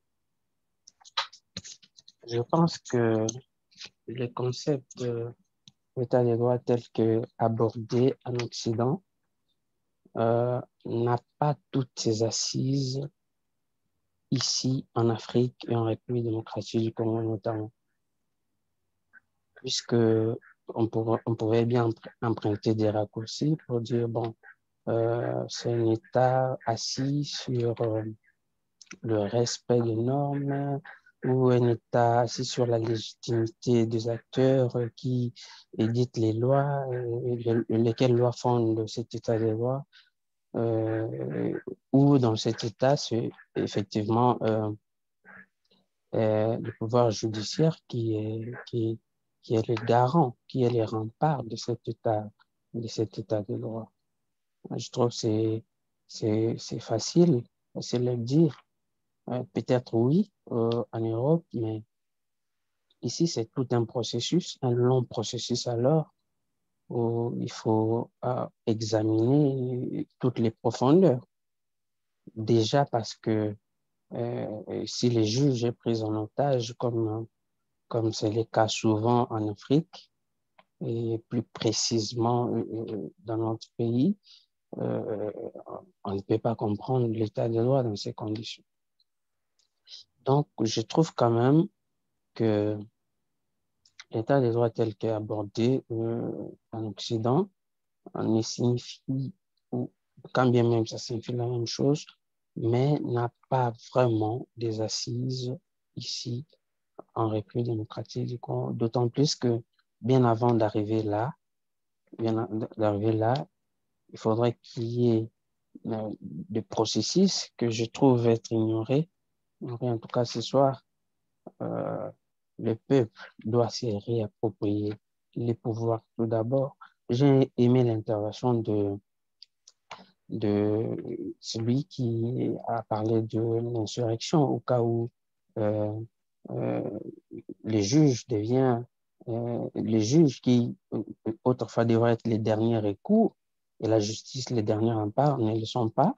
Je crois que l'insurrection, le soulèvement populaire éclairé pouvait être la solution, mais ça c'est un concept que je trouve à ce jour dépassé. Il faudrait des mécanismes bien conçus, bien élaborés, parce que on doit être en permanence avancement. Et je trouve que rentrer jusqu'à l'insurrection, et surtout dans les contextes congolais, n'a pas assez de garanties. Donc, si déjà le peuple qui se trouve perdu, déjà aussi ne sait pas que c'est lui les détenteurs du pouvoir, c'est lui donc le souverain qui donne son pouvoir aux dirigeants pour que ces derniers agissent à son nom et pour son compte. Si ce peuple-là est ignorant de sa situation personnelle, je trouve que c'est un problème fondamental. Et c'est un problème d'éducation. Et malheureusement, l'éducation est de plus en plus, je dirais, banalisée. C'est pourquoi je disais le problème est complexe. Donc, il n'est pas question de dire classiquement qu'il faut la séparation entre les trois pouvoirs classiques où le pouvoir judiciaire serait le dernier rempart. Mais avant d'en arriver là, il faut un certain nombre d'attitudes de la part du pouvoir, de la part du peuple qui est le détenteur originaire du pouvoir. Et aujourd'hui, ceux qui devraient, à juste titre, mener cette lutte, ce sont pour la plupart de jeunes qui sont achetés. Mais ça peut se justifier. Se justifier devant une telle souffrance lorsque la charge de toute une famille repose sur les épaules d'un jeune garçon de 22 ans qui vient de finir ses études à l'université. Quelles sont les valeurs que voulez-vous que ces derniers puissent porter en lui pour réclamer, au fait. Donc, il devient à ce moment-là facilement achetable et l'état des droits qui devrait être imposé par lui, du coup, se voit comment dirais-je, cet état de droit devient en quelque sorte soldé par ces derniers au prix de sa survie et celle de sa famille. Donc, tous les problèmes, l'éducation, l'emploi et tout ce qu'il y a pour le jeune entre en ligne de compte dans la définition même, bon, je ne dirais pas la définition, mais dans la compréhension ou la mise en place, et alors, ou l'institutionnalisation de l'état des droits. Il faudrait tous ces mécanismes et je ne sais pas, face à ces puissants, quel peut être le mécanisme pour s'en sortir, parce que je trouve, à mon avis, que les plus forts font de leur mieux, en tout cas en coulisses, pour maintenir ces derniers non seulement ignorants, mais aussi les maintenir dans cet état de faiblesse. Donc, c'est un problème réel. Je pense que c'est... Allez-y, je vous laisse une petite minute pour conclure et je pense qu'on va essayer de rebondir un peu sur ce que vous racontez, mais allez-y, je vous laisse une minute. D'accord, les problèmes, pour conclure, je disais complexes. Donc, il faut l'examen de plusieurs processus pour institutionnaliser l'état des droits. Sinon, dans les contextes africains en général et congolais en particulier, à mon avis, ça sera que du coquille vide. Et donc, il faut, si voudrez-vous bien, mener, surtout dans le cadre des ONG, Justice et Démocratie, avoir des études approfondies pour aider tous ces faibles à pouvoir récupérer leur pouvoir en vue de l'installation d'un véritable état de droit. Merci à vous. Merci beaucoup, Josias. Voilà, alors là, je pense que ça serait peut-être pas mal. On arrive dans les dernières 20 minutes et peut-être ça pourrait être intéressant de trouver quand même des pistes de solutions, de peut-être se questionner tout simplement, hein, puisque RCN est un acteur impliqué dans ce genre de débat. Quelle piste on pourrait proposer, que ce soit évidemment en RDC ou peut-être plus près de nous en Belgique, en Europe. Voilà. Qu'est-ce que vous pourriez nous proposer? Merci. Je pense que je serai plus exigeant à mon état qu'à RCN, mais je trouve que tous ces partenaires qui veulent promouvoir l'état des droits doivent tout d'abord trouver des mécanismes pour soulager ceux qui doivent véritablement institutionnaliser cet état des droits, c'est-à-dire le peuple. Par exemple, engager ces derniers, parce qu'on peut beau dire, mais si déjà je n'ai pas la force de prendre soin de moi-même, mais il serait peut-être difficile de réfléchir pour comment m'en sortir et sortir tous ceux qui sont autour de moi.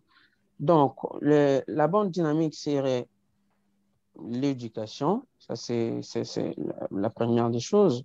Et la deuxième des choses, que l'État soit capable de pouvoir permettre à tous ces jeunes qui finissent et qui n'ont pas d'emploi de pouvoir d'abord se retrouver et de se positionner afin qu'ils soient en mesure de bien réfléchir et d'être productifs pour leur État.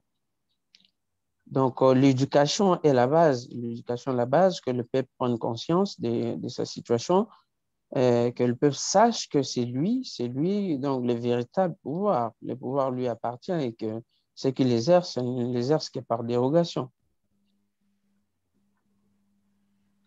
Définitivement, tout à fait. Vaja, tu voulais rebondir là-dessus? Oui, si on parle de solutions, je n'ai pas des idées concrètes en tête, mais je voulais juste poser quelques questions aux autres. Eric, quand tu as parlé au début de l'idée de ce débat et aussi la suite, tu as mentionné que à la fin, c'est à nous, comme au sein de RCN, mais aussi des autres ONG, d'essayer d'aider des citoyens à protéger l'état de droit et leurs propres droits. Et dans l'article, dans la livre, j'ai lu aussi que tu as utilisé le mot guerre contre l'état de droit. On a parlé des menaces contre l'état de droit. Et en même temps, c'était dit aussi avant que l'état de droit, c'est aussi l'État, les gouvernements, le Parlement, mais c'est aussi une question pour nous tous. Donc, ma question est surtout sur l'utilisation des mots. Si notre objectif, c'est de faciliter les citoyens de répondre à ces questions, comment est-ce qu'on peut le faire sans utiliser des mots polarisants comme guerre, menace, qui impliquent quand même qu'il y a un parti qui fait quelque chose contre l'état de droit, contre nous tous, contre l'État, contre les gouvernants. Donc, c'est quelqu'un qui fait quelque chose vers quelqu'un d'autre. On parle peut-être d'un ennemi, des parties impliquées, des victimes. Et le mot guerre, c'est quelque chose de très fort, un mot très fort. Donc, comment est-ce qu'on peut le faire et inviter les citoyens et montrer l'urgence de la situation sans utiliser ces mots polarisants qui pourraient exclure des groupes importants comme des autorités, mais aussi qu'on parle d'une situation de néolibéralisme. Donc, comment le faire sans exclure des groupes au débat qui font partie de la situation du problème? Ça, c'est ma question. J'espère que c'est clair. C'est surtout une question de méthodologie et utilisation des mots qu'une solution concrète. Et Eric, peut-être du coup, pour répondre à Richard?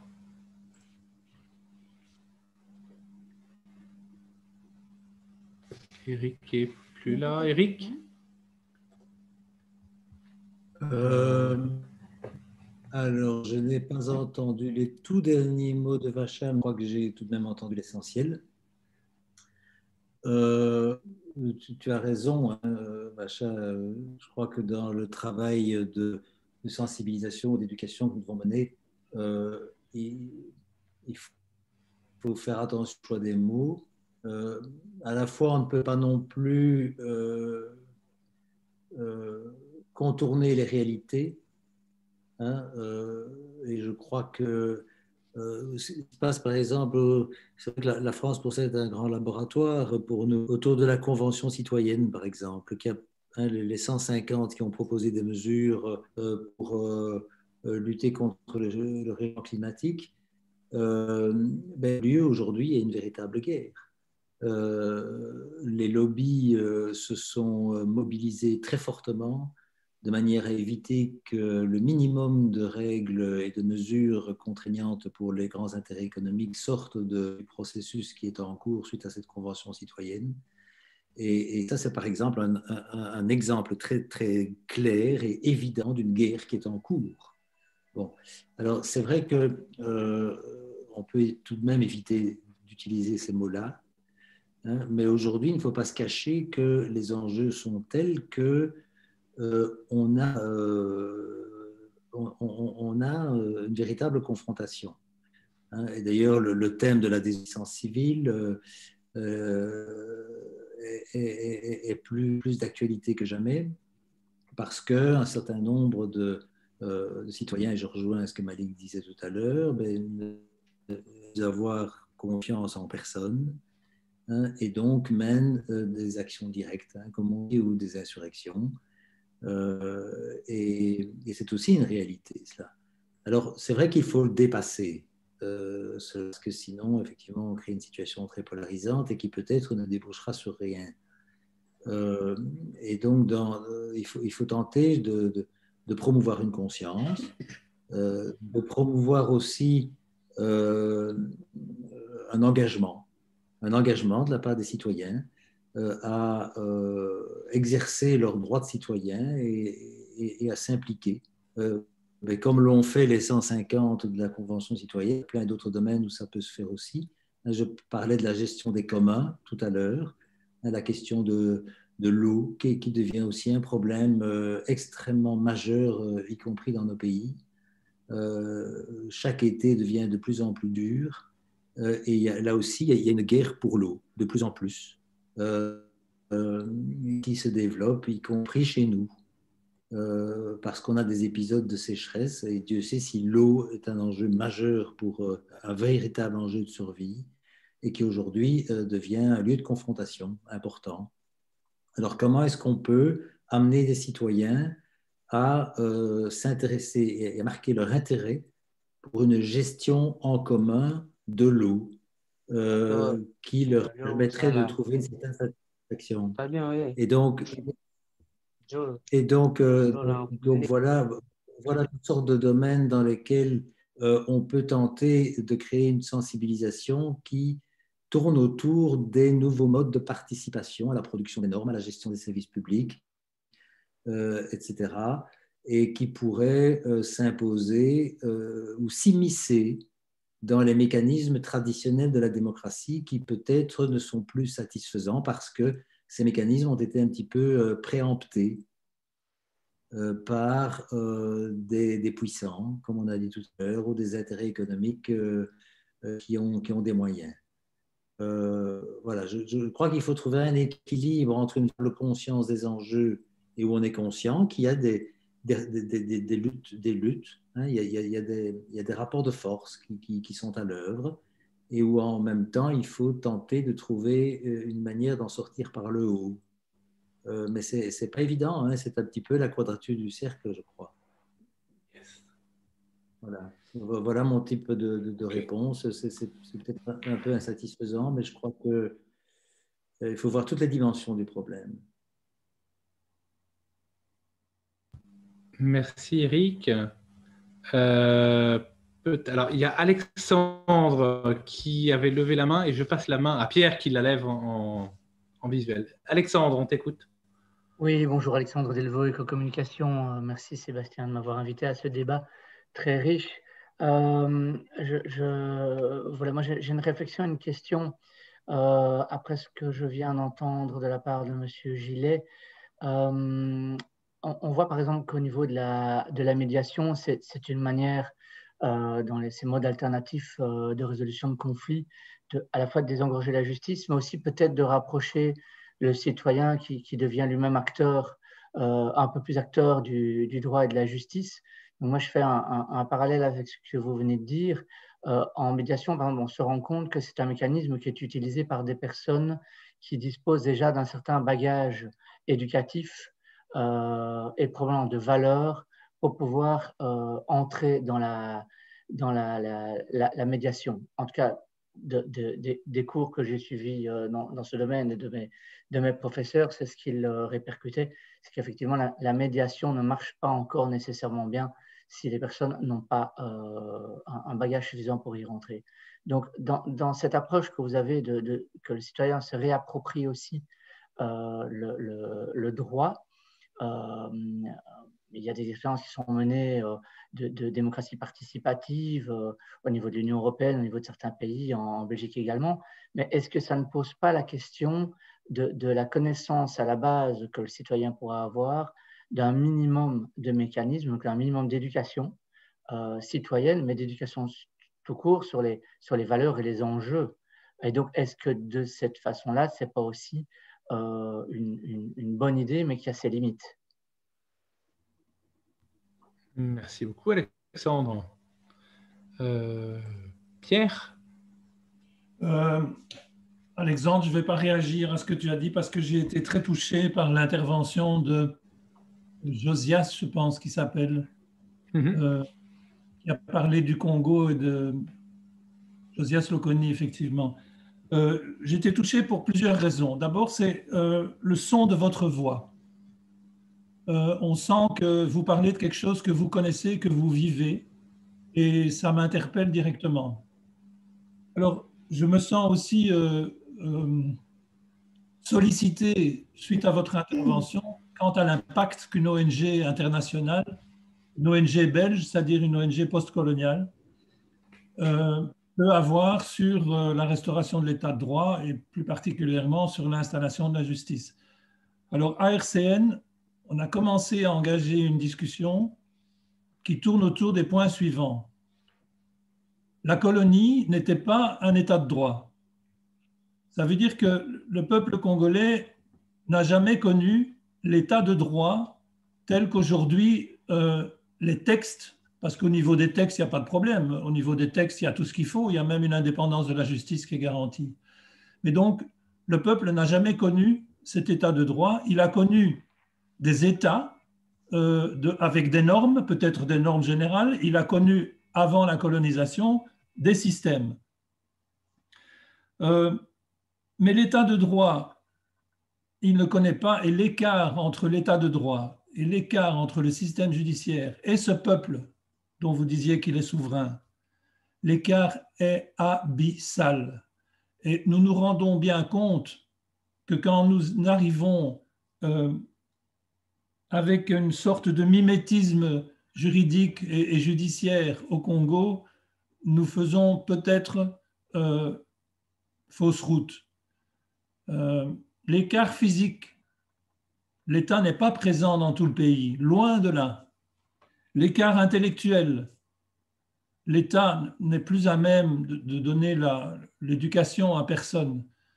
Mais l'écart culturel, c'est-à-dire les pratiques sociales qui existent, celles que le peuple invente quand il n'y a rien d'autre, l'écart entre ces pratiques culturelles et de gestion de conflits et celles qui sont proposées dans les textes est également abyssal. Alors, il existe aussi une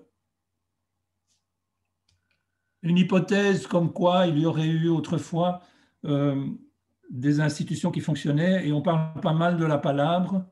Il est clair que les procédures de la palabre sont des procédures qui sont plus formelles que la manière dont le formalisme juridique et judiciaire est appliqué au Congo. Donc il y a un réel savoir là, mais il ne s'agit pas de revenir dans le passé, mais il s'agit de reconnecter l'inconscient collectif du peuple avec ces institutions. Et ça, vous parliez d'études. Eh bien, je pense qu'il faut qu'il y ait effectivement des études, et nous emmènerons autour de cette question-là. Qu'est-ce qui relie l'inconscient collectif aux institutions? Et si ces institutions n'ont aucun lien avec l'inconscient collectif, qu'est-ce qu'on fait? Est-ce qu'il n'existe pas des solutions intermédiaires? Il y a une sociologue qui s'appelle Claudine Vidal. Elle a parlé, elle, de création d'espaces publics intermédiaires, c'est-à-dire des espaces où il y a un peu d'institutions et où il y a un peu de société, mais pas des espaces vides d'institutions ou pas des espaces où l'institution veut s'imposer. Ce sont des espaces publics intermédiaires. C'est ça qui manque. Et c'est pour ça qu'RCN essaye de travailler à la base. Et c'est pour ça qu'RCN essaye de travailler autour de la discussion, autour des échanges entre les acteurs, entre les demandeurs de justice et les offreurs de justice. Donc, pensez que nous sommes très conscients de ce dont vous avez parlé et que c'est avec des propos comme les vôtres que nous pouvons avancer aussi. Voilà, merci beaucoup. Merci beaucoup, Pierre. Est-ce que quelqu'un a... Alors, je peux peut-être lire la question de Roberto qui nous a laissé avant de partir, et puis quelqu'un pourra prendre la suite. Donc, dans la suite du débat interne, quel rôle RCN peut-elle jouer ici et ailleurs en tant qu'acteur de la société civile? Ne s'est-on pas trompé parfois d'objectif général en priorisant le concept d'État de droit plutôt que de démocratie? Face au déséquilibre entre pouvoirs, ne devrait-on pas prioriser l'appui au contre-pouvoir et un équilibre, les check and balance, sur base d'analyse de chaque contexte, ne pas uniquement se concentrer sur le pouvoir judiciaire? Ne doit-on pas assumer un plus grand rôle d'éducation à la citoyenneté sur ces concepts?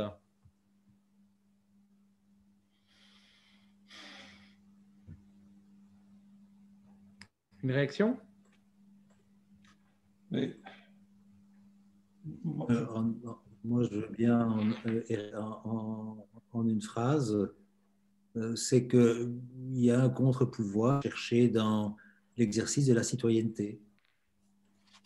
Je crois que le citoyen doit se manifester, que RCN a effectivement un rôle très important à jouer là, sur les appuis qu'il peut accorder à diverses catégories de public, sur la sensibilisation qu'il peut, et l'éducation que l'on peut faire dans les écoles et partout, donc chez les jeunes essentiellement.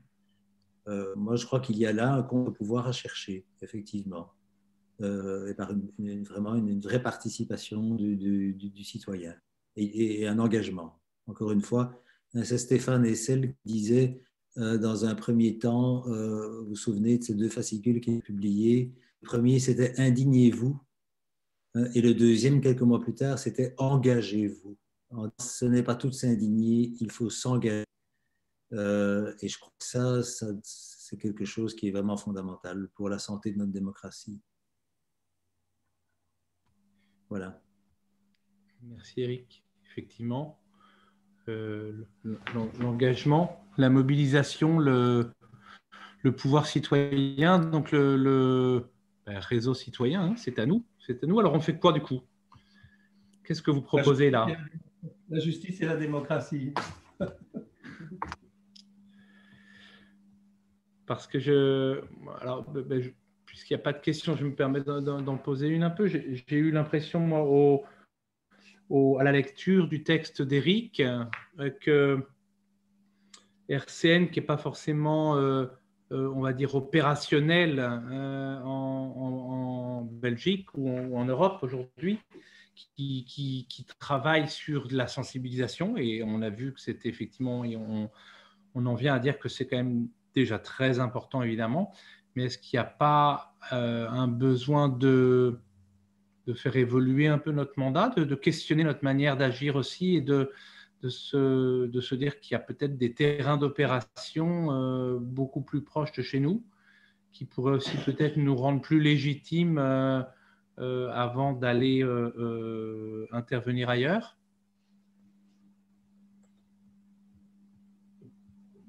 Je réagis immédiatement. La légitimité de RCN, elle repose aussi sur son assemblée générale et son conseil d'administration. Il faut savoir qui on représente. Alors, je sais que c'est très juridique peut-être, mais on ne s'institue pas représentant de X et de Y. Il faut aller les voir. Il faut assumer le fait d'avoir une assemblée générale plus consistante et savoir qu'on travaille pour des gens qui sont derrière nous et qui veulent quelque chose. Je pense que déjà, si on avait cette intériorité-là, cette capacité d'intériorité, on serait plus porté vers l'extérieur. Donc, c'est vrai que j'ai senti parfois une espèce d'orphelinat par rapport à l'Assemblée générale et au conseil d'administration qu'il y a lieu vraiment de booster. Merci pour ce premier retour. Est-ce que quelqu'un veut reprendre un peu le flambeau? Quelqu'un a une réaction? Peut-être qu'on peut penser tout doucement aussi à conclure. Alors, il y a quelqu'un qui a levé la main. Jérôme? Merci. Oui, nous revenons justement à RCN. Je pense que en dehors des projets qui sont souvent limités dans le temps ou des programmes limités dans des moments clés, il convient de penser à des programmes de recherche pour affiner un certain nombre de concepts sur lesquels ou de problématiques sur lesquelles on peut intervenir. Par exemple, moi, je pense à un programme aujourd'hui. L'un des droits très menacés, c'est la propriété. La propriété parce qu'on a développé pas mal de mécanismes d'intérêt ou d'expropriation pour intérêt public. Et là, on peut aussi verser dans la justice environnementale dans ce sens et de cet intérêt public.